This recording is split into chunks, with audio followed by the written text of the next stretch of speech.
महाराष्ट्राचे सांस्कृतिक मंत्री सुधीर मुनगंटीवार यांनी आज छत्रपती शिवाजी महाराजांच्या वाघनखांबाबत विधानसभेत निवेदन सादर केलं।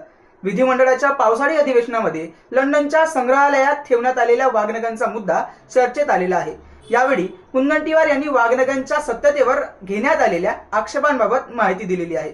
तसेच यावेळी त्यांनी ही वाघनख महाराष्ट्रात कधी, कुठे आणि किती काळ दर्शनासाठी ठेवली जाणार आहे याविषयी घोषणा केलेली आहे। नमस्कार, मी प्रलय। खबरकट्टा लई भारी मध्ये आपलं खूप खूप स्वागत आहे। लंडनहून भारतात येणारी वाघनख कधी कुठे पाहता येणार याबद्दल सांगताना महाराष्ट्राचे सांस्कृतिक मंत्री आदरणीय सुधीरभाऊ मुनगंटीवार यांनी छत्रपती शिवाजी महाराजांच्या वाघनखांबाबत विधानसभेत निवेदन सादर केलं। विधिमंडळाच्या पावसाळी अधिवेशनामध्ये लंडनच्या संग्रहालयात ठेवण्यात आलेल्या वाघनखांचा मुद्दा चर्चेत आलेला आपणा सर्वांना दिसते आहे।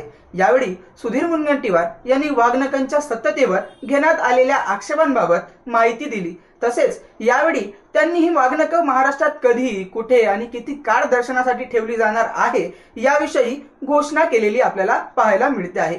तर पुढे बघूयात वाघनख किती काळ महाराष्ट्रात राहणार आहे। तोपर्यंत तुम्ही आमच्या चॅनलला खबरकट्टाला लई भारीला सबस्क्राइब करा।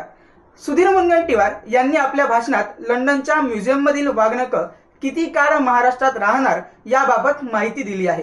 ही वाघनख लंडनला गेल्यानंतर ब्रिटनमध्ये प्रदर्शनासाठी सुद्धा ठेवण्यात आलेली होती।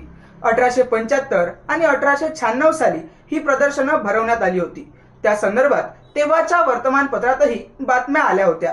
त्यानुसार ही वाघनख त्या संग्रहालयात असल्याचं सांगण्यात आलं होतं। आपला पत्रव्यवहार पाहिल्यानंतर त्यांनी पहिल्यांदा वर्षभरासाठी ही वाघनख दर्शनासाठी देऊ असं सांगितलं, पण आम्ही पुन्हा प्रयत्न केला। त्यानंतर 3 वर्षासाठी ही वाघनख आपल्याकडे राहतील असा निर्णय झाला, असं मुनगंटीवार यांनी आपल्याला सांगितलं। पाहत रहा खबरकट्टा लई भारी। धन्यवाद।